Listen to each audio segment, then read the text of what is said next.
剩10秒，请 TNC 战队挑选英雄。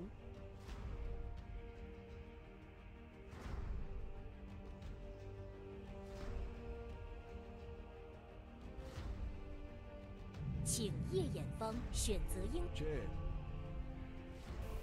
And eto na mga sir, yung grand finals natin. Worth $500,000. Magkano? 25 million lang. Actually, 26 boss eh. 26 million. Napakadami mong pwedeng mabili dyan. No? Mukhang isang buong TNC na naman yun no? Franchise na naman. Pero ito nga po, yung grand finals natin, si Kuya Nick po, nagsimba muna. So, isasama syempre, pagdadasal sa yung TNC. Mamaya, nandito si Kuya Nick. Huwag nyo na akong anuhin, mga sir. Nasaktan ako. Huwag nyo na akong anuhin dyan. And shoutout nga pala sa mga nanonood sa atin dyan sa Esports Center. Esports Center. Shoutout po sa inyo. And pati na rin sa mga OFW natin na nanonood sa ibang bansa. Siyempre, iba yung oras dyan, nagpupuyat, sinusubaybayan. Ano to eh? PH Pride to eh. Puso lang, siyempre. Ito, yun nga, China boss yung kalaban nila ngayon. So parang, ito talaga yung pinaka-grand finals ng WEST. Oo. So yun yung last na, yung huling hamon para dito sa TNC. Oo. So makukumpleto ba nila yung run nila dito sa 2018 natin na WSG? Katulad doon nangyari noong 2016, na yung TNC nga po, yung nag-champion. And tinalo nila kanina. Siyempre, yung defending champion nung WSG 2017, yung White Off o yung Team Russia.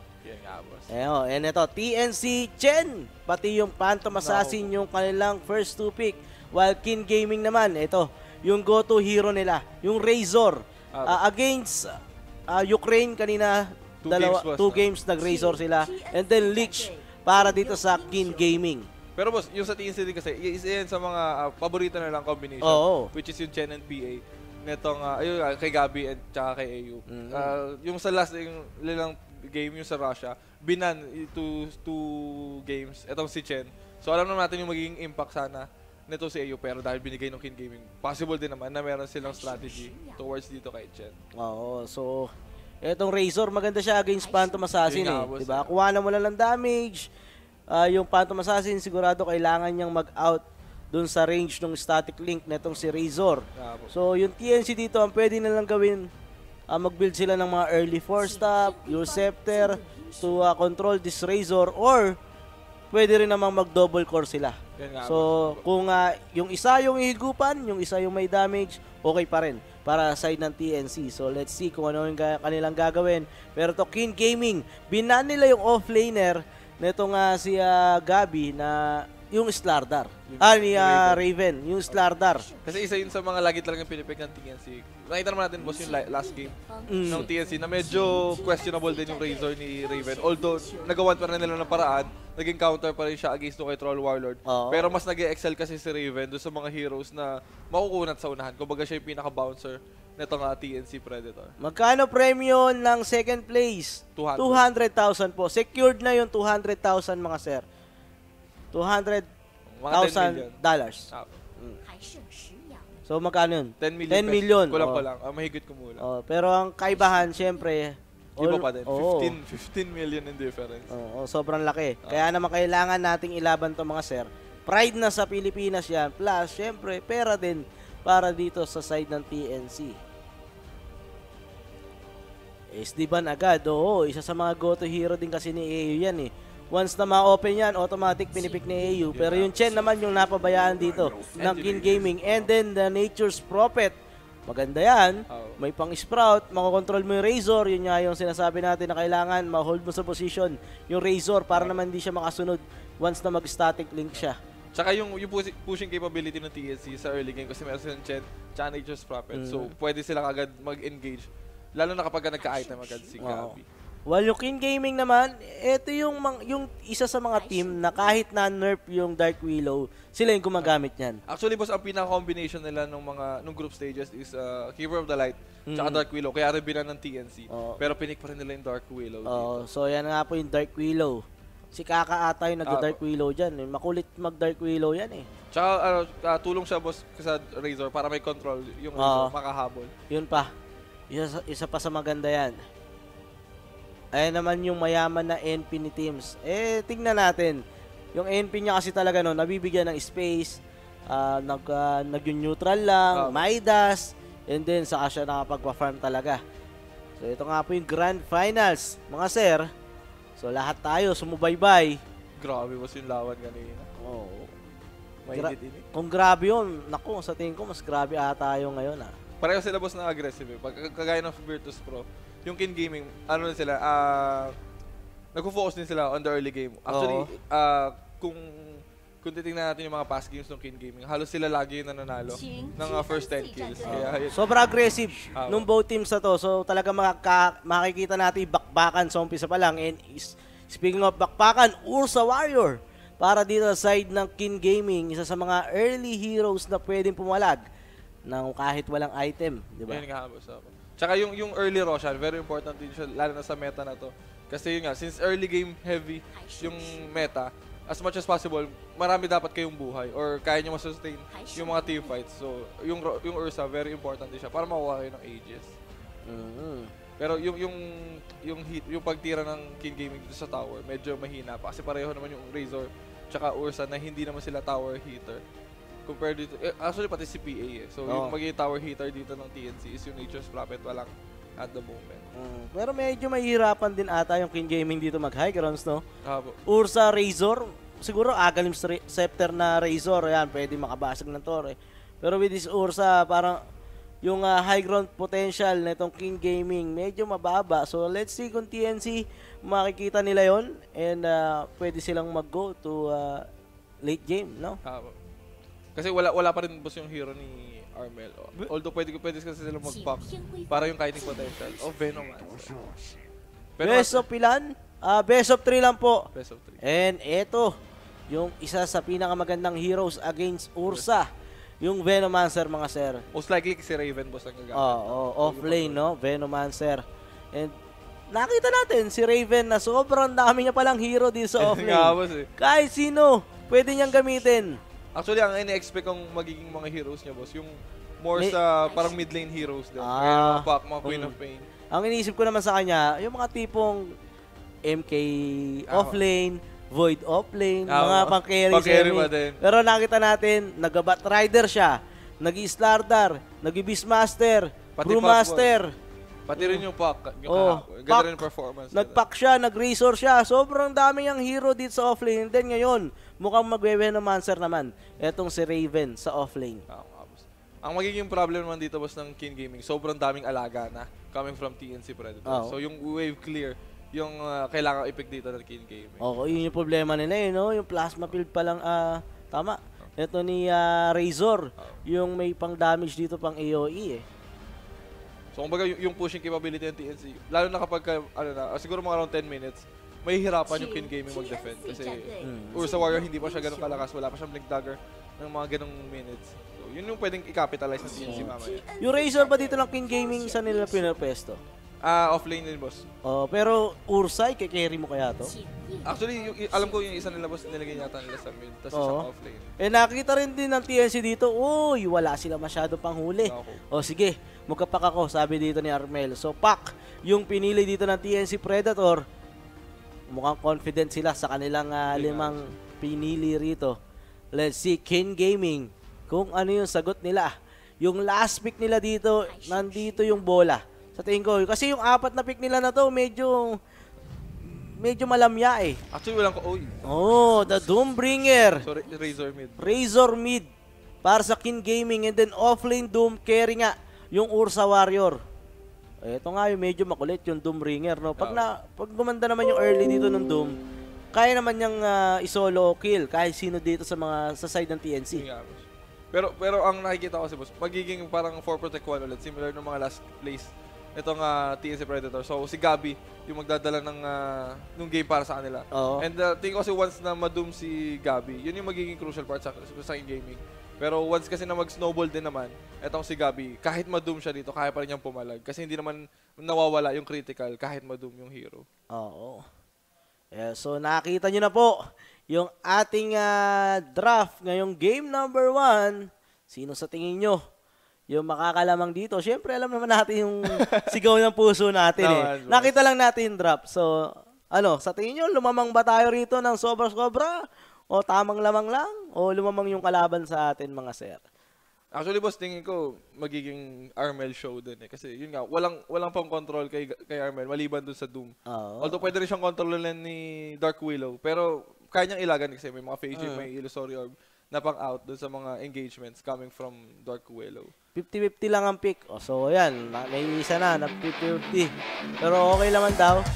Tayan nyo na ulit. 2-0 yan. Sabi rito. Crack! Dito nyo, may mga tissue yung medyo pasmado pala si Eleven. Si Eleven yun. Kaka pala ng newbie yung Kin. Yes po. Si Kaka po ng newbie. Yung isa sa mga player ng Kin Gaming. And then, Old 11, Old Chicken. Yan. Yung yung mga matatanda na talaga dyan sa scene na yan. Yes. So, eto na. Yung ating game number 1, mga sir. Pakilala muna natin para side ng Philippines or TNC Predator. Si AU, yung gagamit dito ng Chen. Nature's Prophet naman ni Teams Armel sa kanyang pack. Etong si Gabi, yung gagamit ng Phantom Assassin. And then, Venomancer naman ni Raven. Samantala sa Kin Gaming naman, si Old Chicken sa kanyang Ursa Warrior. Yi or Yuan dito sa Razor. Si JBO. Tama ba? Si JBO yung sa Lich. Tapos Kaka na Dark Willow, tapos si Old 11 sa kanyang Doombringer. Actually was yung playstyle ng Kin Gaming, lagi sila nagre-rely kay Old 11. Yung Esvenia or yung Doombringer kasi siya lagi nakakapag-provide ng magandang space para sa early game nila. So siya yung nagiging frontliner, siya yung gumagawa ng impact against dito kung sakasakali man na yumama siya. So tingin ko yun yung pwedeng gawin ng TNC. Kailangan lang i-shutdown yung Doombringer kasi medyo matagal pa naman. Si Eleven din talaga yung X-Factor dito para side ng Chinese squad or Kin Gaming mga sir. Madalas ko nakikita yan. Kung maganda yung early niya, talagang sobrang iyaman. Naku, grabe yung inis na may dudulot yan sa side ng TNC. Usually, pinapabayaan na lang sa Old Chicken na mag-farm lang. Sana lang hindi lag yung sana hindi lag yung mga PC ng TNC. Yan nga boss, nakakatakot May early push tayo dito, post tayo dito mga sir. Di ka nag-bet Sir Alo, hindi. Pero kung mag-bet man tayo, doon tayo sa panalo. Naman. TNC mga sir. Naman. Sira, PC ng TNC. Medyo tayo dyan. Isihan lang natin. Best of 5 ba ito? Hindi po. Best of 3 lang po. Grand Finals. Ang pinaglalabanan nila dito ay $500,000 mga sir. Pero ang kahibaan lang naman sa second place 300,000. Kasi 200 po. 200 po yung makukuha. Kung sino man yung matatalo dito. Sobrang laki pa rin nun. 'Di ba? Kaya 15 million pesos. So yung mga haters diyan, medyo muna tayo. Kalma-kalma lang, no? Suporta muna. Kasi kahit anong mangyari mga sir, sila may pera, tayo wala eh. Kahit anong gawin natin eh. Suporta na lang tayo sa kanila. Philippine din naman to yan. So, pinilalaban nila yung natin, pride natin dito sa bansa natin mga sir. Sabay-sabay po tayo magdasal para sa side ng TNC, sabi dito. Yan, tama yan. Lumit yung price nila, yes, dati 800 eh.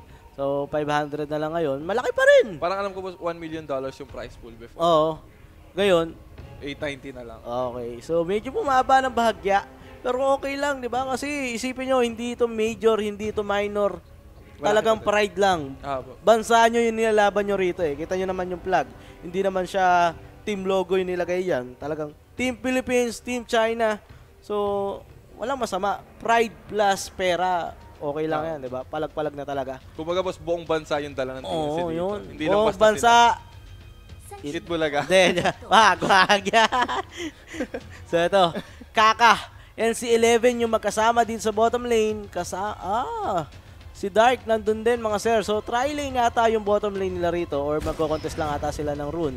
While 11 naman, tamang kain lang ng alaga dito ni Teams. Pero kalahati ng kaagad yung kanyang buhay. Masakit yung damage dun wala masyadong armor boss yung Doom early on. Tapos may Blightstone pa. Yun. Etong si Fury. Yun yung masakit. Wala kasing armor nga. Etong Doombringer, pero nakakuha na. 11 delegado, pero wala pang blink eh.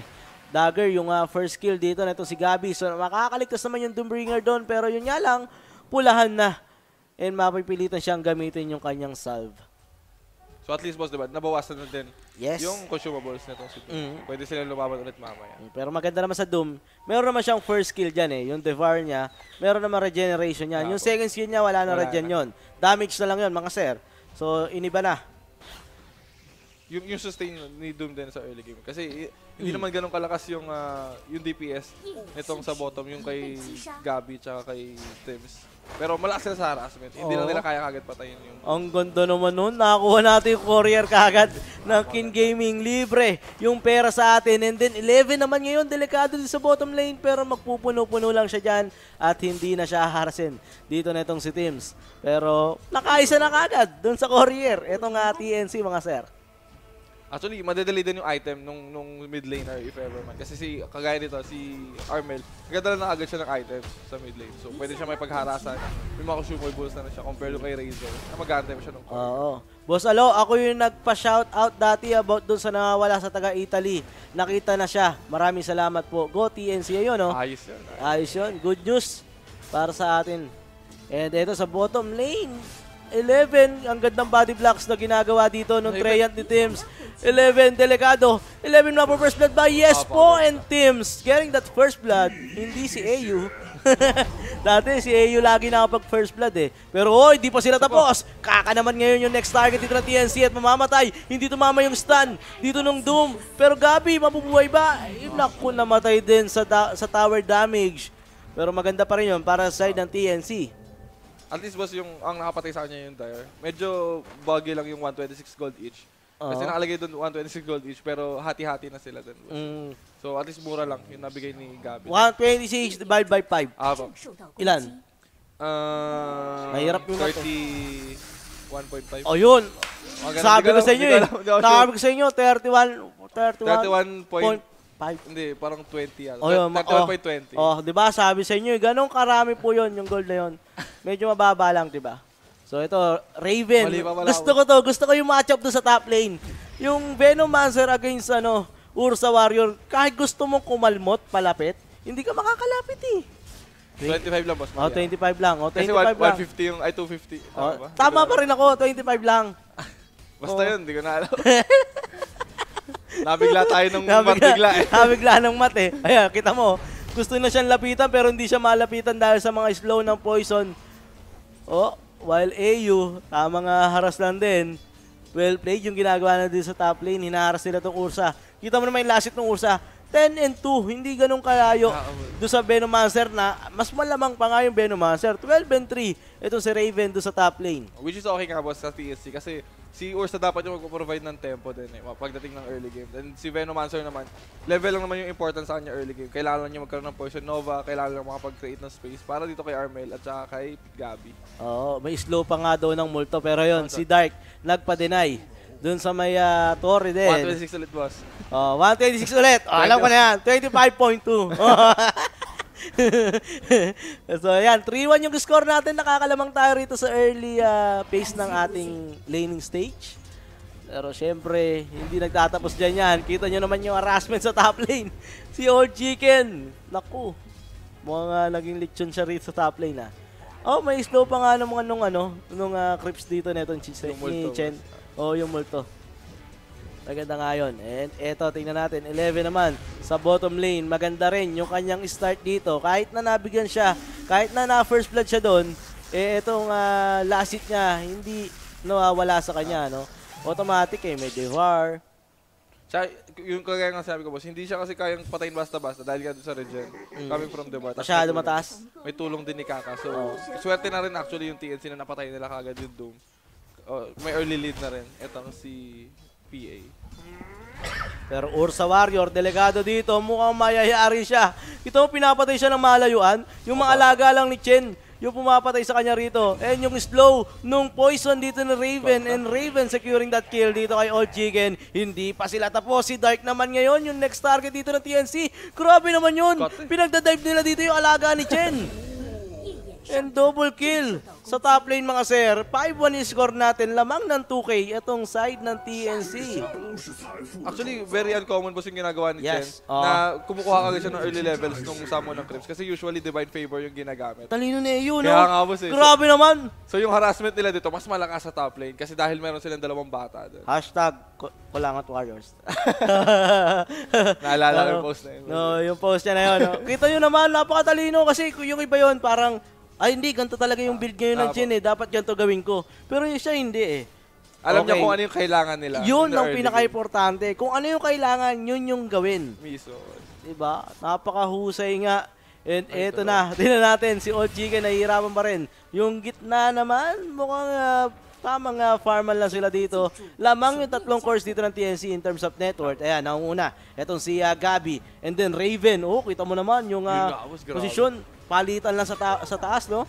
Actually, ganyan din boss yung nangyari kanina sa Russia, yung game number 1. Which is nag-snowball na lang dire-diretso yung TNC. So hopefully, mag-snowball din sila dito. Oo, sana nga. And ito na nga, 3K na. Yung kalamangan dito ng TNC, unti-unti na pong umaangat. Yung Ursa Warrior na dapat aggressive ng early, hindi niya magawa yung kanyang role. Dahil sobrang hirap talaga lumapit. Napakaganda ng pick dito ng TNC. Double catapult boss.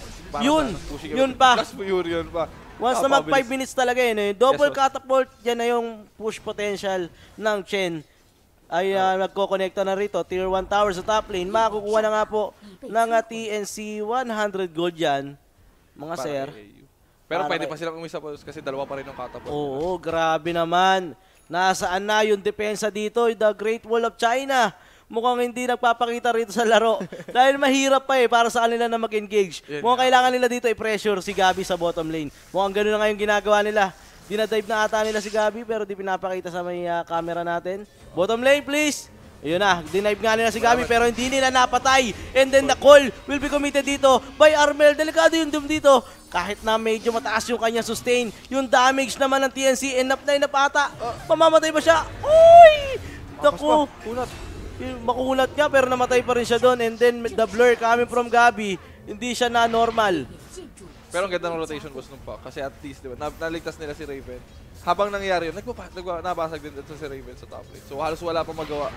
Ito ang King Gaming. Kasi yun nga, kagaya na sinabi natin boss sa draft, walang pang defend at the moment etong King Gaming. Konti lang yung AoE skills nila. Medyo mahihirapan niya sila rito. Mukhang magro-rotate na sila ng lane. Grabe no, yung laning stage dito ng TNC. Lamang sila sa top lane. Yung gitna, lamang din dun si Yarmel. And then bottom lane, lamang din. Ito nga si Gabi. So tatlong lanes po yung pinanalo dito ng TNC. Ang masama pa dyan, yung levels dito ng mga support din, hindi ganun katataas. Ito si Kaka siguro, medyo maayos-ayos yung kanyang level yan. Tsaka boss, yung course kasi ng King Gaming, dapat kasi sana, sila yung nagawa ng space eh. Parang sila yung nagdidikta ng game. And dito kasi parang sila yung magiging reactive pero. Oo, and nako, patay pa dito yung Razor mga sir, mid laner po yun. And hindi pa tapos yung aggression dito ng TNC. Yung push nila, itutuloy-tuloy nila sa top lane. May alaga na Chen, may ward si Raven, may alaga rin yung teams. Diyos ko po, basag na yung tier 2 tower dito sa top lane. 5k gold lead boss, 8 minutes pa lang. Grabe. Naman to. TNC. Sooner or later boss, malalaman na rin ni Chen itong si Ursa Warrior sa farm. Kasi hindi rin naman sobrang bilis mag-farm ni Ursa Warrior. Oo nga eh. Actually, yung farm niya nakukuha niya rin sa kill eh. So, sa ngayon kasi hindi rin sila makakapatay. Parang yung pick nila ng Ursa na yun, tapos pinikan sila ng Beno. Parang checkmate na eh, no? Yung nga boss eh. Yung wala ka nang may pick na para umayos yung buhay ng Ursa. Alam mo na disaster na talaga yung magiging buhay ng Ursa dyan. And then bottom lane naman, yung Doombringer na nag-iisang maganda yung nangyayari dito para sa side ng King Gaming. Napatay pa. At ang problema boss, hindi pa niya nilalagyan yung Doom. Nakatabi lang pala yung points niya, no? Pero yun lang kasi yung pinakamaganda pang pwedeng gawin nitong King Gaming. Once na ma-doom nila isang hero, pero sa sustain kasi, coming from Chen din, mahirapan pa sila lumaban. So, at the moment, kailangan pa nila makuha yung core items, lalo na yung dagger ng Ursa Warrior para makalapit sila. Pero grabe. malabo pa yun. Grabe yung timing dito ng TNC. After nila kunin yung dalawang turret do sa top lane, bottom lane naman sila ngayon. Hindi na talaga makakahinga itong King Gaming. Pero magiging ally ata itong si Teams. Napasobra siya doon. Dahil nag-wards din siya, naglagay siya ng deep wards. So yun yung magiging kapalit, yung buhay niya mga sir. Pero still, space pa rin yun, boss, para sa course naman. Oo naman. Kasi syempre, support pa rin naman yung napatay nila. Although daming rotation coming from King Game. Oo, itong Ursa, kailangan niya ng dagger, kailangan niya ng BKB, pero Midas muna para makahabot siya sa farm. Yun yung next item niya rito. Kasi boss, kung kailangan man nilang kumambak, hindi siya instant eh. Aabot talaga sila ng late game kasi ngayon hirap na sila. So yung Midas yung makakatulong dito sa Ursa Warrior para makahabol din sa game. Although sobrang tagal pa nung pag-online niya rito kasi kumbaga yung next item niya, possible na hindi pang Blink Dagger, possible na BKB or ano man yung kailangan nila. Grabe naman. Yung farm dito ng Chen, mas mataas na doon sa Razor. Ayun, nakalasit ng isa yung Razor. Kaya umangat ulit siya. Pero sobrang lapit na ng dalawang support ng TNC doon sa mga core dito ng King Gaming. Oh my God, grabe naman. Yung Razor boss, nasa pangatlo na sila. Ayun na, bumaba na naman. 3 na po yung pinakamababa rito sa side ng King Gaming. Kumbaga boss, parang 5 cores na yung kalaban dito ng King Gaming kasi yung Razor nagpo-fall off na sobra. Ang problema pa dito ng King Gaming, grabe rin kasi yung Nature's Prophet maglagay ng wards. Mga deep wards nila dyan. So ito, may coil pero hindi pinasok agad dyan. Nito nga si Pac. And then tier 1 tower lang talaga, objective gaming lang. Para sa side ng TNC, let's see kung paano ang gagawin dito ng King Gaming. Ito na yung Doombringer. Mukhang magdudumba siya dyan. Yung Bramble Maze will be committed pero walang follow-up damage para sa King Gaming. Yung wards dito ng Venomancer, makakasecure pa ng kill ito si Armel. Dark mamamatay. And then yung slow ng poison dito ni Raven, TP out. Pero may orb, double kill para dito kay Armel. Wala siya nga lang coil. Pero yung Sprout, may kukumit dito ni team. Sa habol sila rito mga sir. Isa-isa sila namamatay. Grabe naman, sulit na sulit para side ng TNC. And then push na lang ulit dito sa tier 2 tower. Yung coil na cooldown na. Yung Doombringer, mamamatay din po. Unstoppable para dito kay Armel. Wala pa si Gabi doon. Yung nga boss, galing siya sa top lane, tinanay niya nga kasi, tapos pumunta si Ursa Warrior. So lipat din siya sa bottom lane para mag-farm ulit. Kasi meron din naman silang call coming from AU. So hindi sila masyadong pressured. Para, yun kahit 4 lang sila dito. Actually, kahit 3 lang, kaya pa nila lumaban. Oo nga, pero yung Chain Frost, kinumit na. Nako! Nahinto yung hero ni ni Raven hindi gumalaw Diba? Mouse, lol, sorry. Silipin nyo ibaba, yung ilalim, baka may nambubunot. Baka may nambunot dyan, no? G daw. Okay, game na. SS na lang, Raven. May sustain, may sinister gaze. Raven, mamamatay ba? Yes po, mamamatay si Raven dito. Ay nahabol ito King Gaming pero TP out. Kaya from AU, hindi makakancel yung kanyang TP. So Raven yung naging ally dahil po nasira yung mouse. Na-doom dito si Armel. Delikado yung Pac. Pero papunta na si Teams. Kailangan niya tulungan itong si Armel. Paano liligtas ba? Mukhang hindi. Mamamatay rin si Armel. Biglang nadaya. Napos lang Nadaya tayo. Grabe naman yun. Sakto-sakto, no?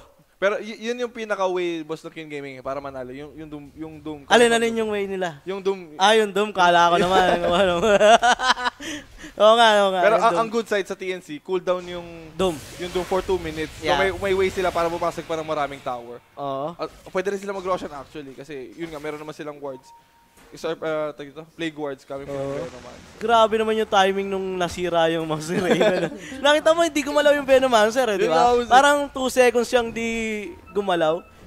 Kumbaga dapat makakataka siya dun. Oo nga Iyakan nyo na. Ganyan talaga Pero yun nga, 8K yung kalamangan dito ng TNC. Team Philippines. Still, nasa lead ng ating laro. Gabi, hindi pa natin siya nararamdaman dahil farm lang muna siya ng farm dito. And then, nag-iisip siya kung lalaban na ba ako o magko-fury muna ako? Desolator na ba? Palag-palag na ba ito? Mukhang nagpaplano siya mag-deso, boss. Kasi lalaban. Tingin ko kaya na nilang tapusin yan bago pa mag-20 minutes. Dahil doon sa pace ng game, medyo mataas na yung advantage.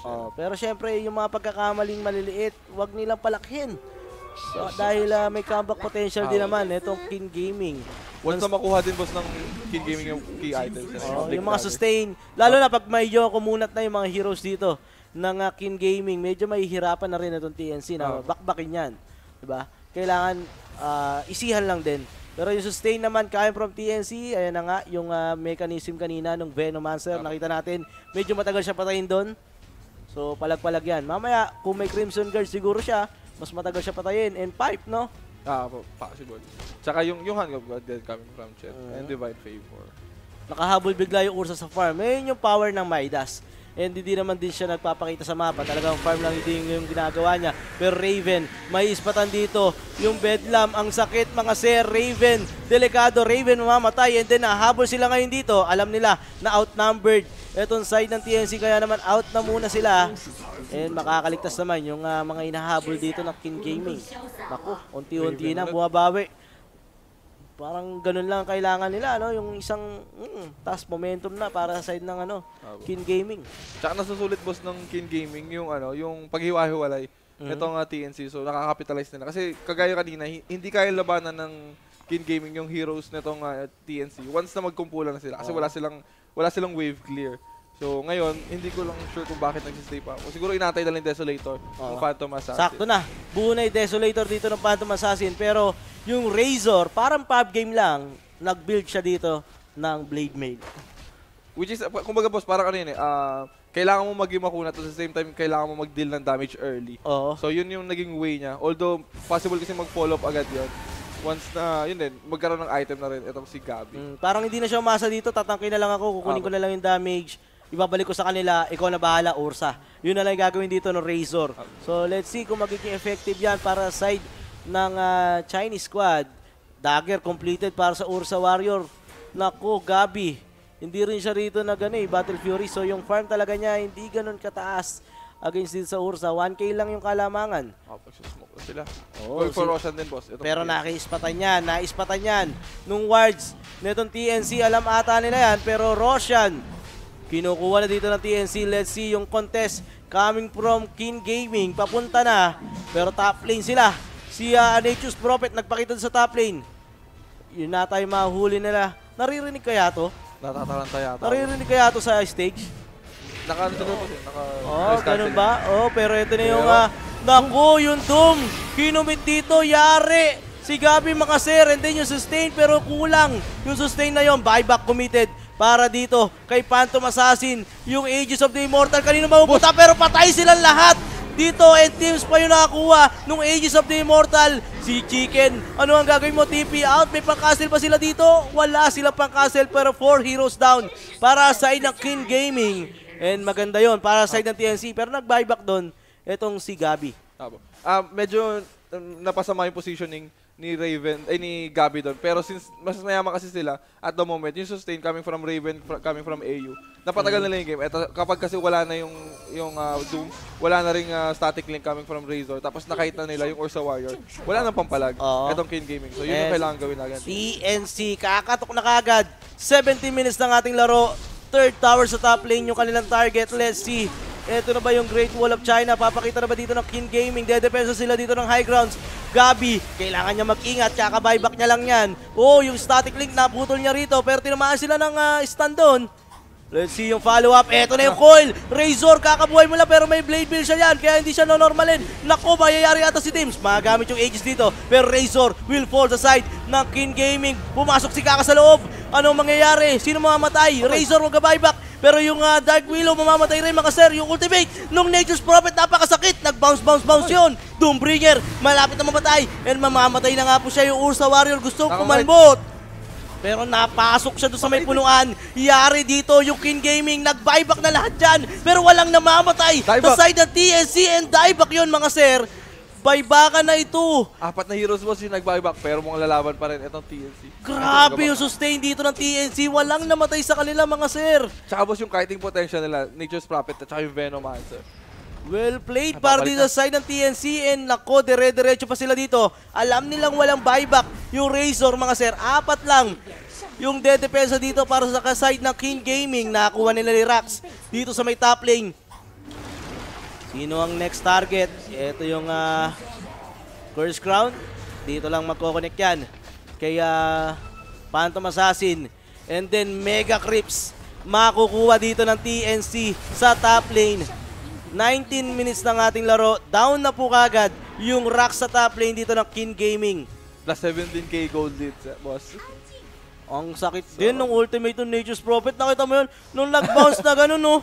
Biglang atrasan agad yung hero ng Kin Gaming. Pero boss, nakikita natin na hindi kayang humabol ng Kin Gaming dahil sa kiting potential ng Nature's Prophet at saka nung Venomancer. Sobrang hirap para sa kanila dumikit. Once na may nag-in, hindi mapalawa pa nung iba eh. May pack na nangungulit. Merong Venomancer na may mga wards. May teams na nag-zone out talaga with a Sprout, diba? Well played. And then ngayon naman, Ursa Warrior makukol dito. Wala siyang kasama. Yari ka, boy. Dieback din to. Mukhang katapusan na ata ng game natin. Pero TP out. Naku, wala silang pang castle doon. Naghanap ng kill kagad eh. Naghanap ng ibang kill yung side ng TNC kasi akala nila may magka-follow up. Yun lang, walang nag-TP doon. Yung Ursa, boss, going for basher na siya agad. Hindi siya BKB kasi hindi na ganun ka-impactful at the moment. Kailangan niya maka-lockdown ng hero, kailangan niya ma-burst down. Kailangan may mapatayin nila, no? Maisa. Kung ma-burst down niya agad si Armel, mabash ng first hit, malaki yung possibility na manalo sila. Whereas yung BKB kasi, mapapatagal lang niya yung buhay niya, pero hindi kagad siya makakapatay. And ito, kita nyo naman, yung network dito ni Teams, sobrang yaman niya. Lamang siya sa lahat ng player dito ng Kin Gaming. 4 na heroes po nasa taas. Nasa taas nga po ng network natin. 4 na heroes ng TNC. Lahat sila may farm. Lahat sila may item. Siyempre, mataas din yung level. 18k network lead para dito sa side ng TNC. 21-6 yung score natin. 21 minutes din ang ating laro. Let's see kung magtutuloy-tuloy ba yung aggression dito ng TNC. Babasag pa sila. Mag-farm. May post. Nako. Mamatay ulit si Raven. Medyo tayo pag may post-post na ganyan eh. Medyo kinakabahan tayo eh, no? G-try. Mukhang may problema talaga. Isa ring boss na nakikita akong problem dito sa Kin Gaming. Yung items nitong si Ursa, although may dagger siya, meron siyang Midas. Pareho yung kasing walang dagdag sa stats. So pag ako titignan, para pa rin siyang walang item. Walang item, Talagang yung isa taga-farm. Yung isa, siguro attack speed panghabol, yung mga ganun po. Attack speed, siguro yung Midas. Pero wala eh, dagger. Ano lang yan. Yung damage output ka, wala pa din. Takbo. Pero mag-wards lang eh. Nagulat pa yung Ursa doon, no? Dagger out pa siya doon. So, shoutout sa mga nanonood sa atin dyan, lalo na sa Esports Center, no? Yung mga tropa natin dyan, shoutout po sa inyo. Enjoy lang sa panonood dito. Team Philippines versus China. Yung naglalaban for the Grand Finals nitong WSG 2018. $500,000 yung ating pinaglalabanan dito. Pati na rin syempre yung pride na nakataya.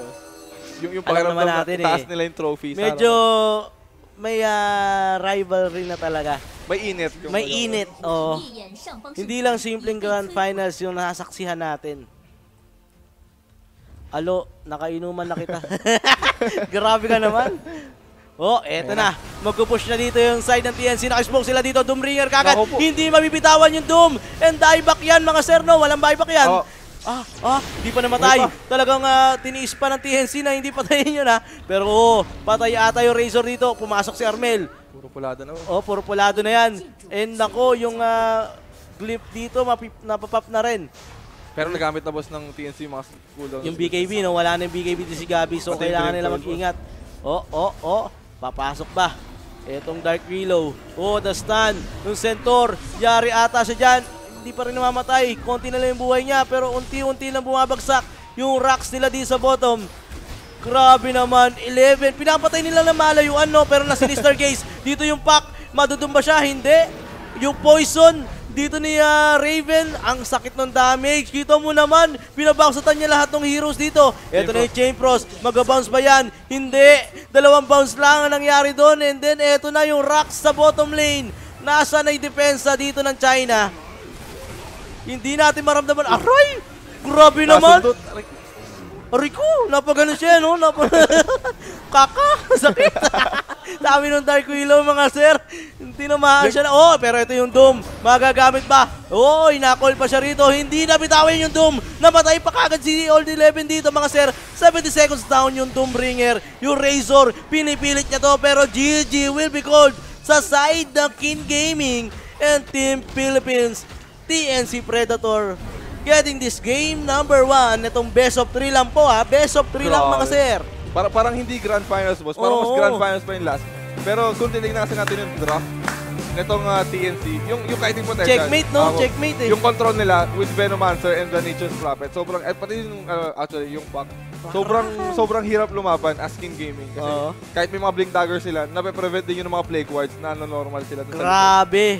Grabe naman yung TNC na to. Parang hindi 2 days lang yung practice nito ah. Parang gusto na mag-TI agad eh. Oo, grabe nga. So yun nga po, 1-0 kagad para sa side ng TNC, mga sir. Napakaganda niyan. Ito po, yung premium niya, no, mga sir, oh, $500,000 and then 200,000 naman para doon sa matatalo. So lahat yan, may placing na. Ang hinihintay na lang, ito, yung 4th hanggang 1st. Kasi yung 3rd, naglalaban din ngayon, yung Ukraine, pati na rin yung Team Russia. Pero ang ganda ng performance dito ng TNC sa game number 1 natin. 1 win away na lang po para sila yung tanghalin na champion dito sa WSG 2018 natin. Kumusta ba yung mga tropa natin dyan? Nasa na yung mga ano natin dyan? Mga tropa natin dyan. Napakadami nyo mga sir. Ito, ilang kayo dyan? 33. Kanina boss, 37. So shoutout sa inyo mga sir. Make sure po mga sir na na follow kayo di sa aming channel para naman once na mag-live kami, kahit anong broadcast, napakadami natin i-broadcast dito. Dire-diretso lang tayo. So para ma-notify kayo once na mag-live kami. So yun, shoutout po sa inyo lahat. Makikita nyo yung mga chat nyo dyan. Yan, lakihan natin yung mga chat nyo ha. Ito yung off chat mga sir. Dito nyo pwede i-off yung chat. Ayan. Ito. So, sa cellphone nyo, ganyan din. Katabi lang din. Ayan. Sumatat na kayo dyan. para ano. Swerte mo, ayun! Narinig ko rin. Puro na lang ako malas eh. Pero yun nga, grabe no? Grabe yung TNC doon. Actually, lumalamang sila boss kapag yung lineup nila more on control eh. Kasi nakakahit nila yung kalaban, tsaka alam nila kung paano position. Kasi yung last game nila against sa Russia, yun yung nakita natin na wala sila masyadong control. So si Raven tinry niya mag-purchase ng mga items kagaya ng Atos, kagaya ng Yules, at yung kay Ember. Pero once na nakuha na nila lahat ng pwede nilang gamitin, yun nga, panghawak sa kalaban, nagdo-dominate na rin naman yung TNC. So tingin ko nga yung pick talaga na na Venomancer, parang yun na yung checkmate mo dun eh. Parang pagka-pick nila nung Ursa, pinikan sila ng Venomancer. Aray, parang tapos ang Dota nun. Kamot agad. Parang okay, sige, game number 2 na. Parang gano'n na yun eh. Kita nyo naman, yung sa top lane, Durog, Raven, paano siya sa mga clash. Ang dami niyang wards lagi. Sino papatay doon sa wards? Mahirap eh. Kagaya sabi natin, boss, wala silang wave clear. Although kahit magkaroon sila yung Venomancer, hindi naman nila mapapatay basta-basta yung mga Plague Wards. So, kinapitalize naman ng TNC agad. Yung alam nilang strength nila, which is yung mag-push na mag-push. So, ito mga sir, ito yung follow button nandito sa may taas. Ayan, ito yan. No? Unfollow. Hindi, wag natin yan. Follow yan. Yan. Pero dito yan mga sir. So, i-follow nyo po yung aming channel dito sa Nemo. Yan, dami nagka-follow. Mga bago lang. Nood pa. Hindi nagpa-follow. Yun. So, maraming salamat. Ang dami nyo bigla, di ba? Sige, pindot lang ng pindot. Follow lang ng follow. So, Arcana mamaya. After ng series natin, mga sir. Arcana tayo. Ha? Para abang lang tayo muna sa game number 2 natin. Wala pa naman. Lagay mo nga dito yung sa kabila. Doon sa may lagay natin yung English stream para dito na tayo. Easy lang naman eh. Labas mo na, boss. Mag-aabang. Sige, labas ka na. Gagawa graphics. Gagawa kang graphics. Oy,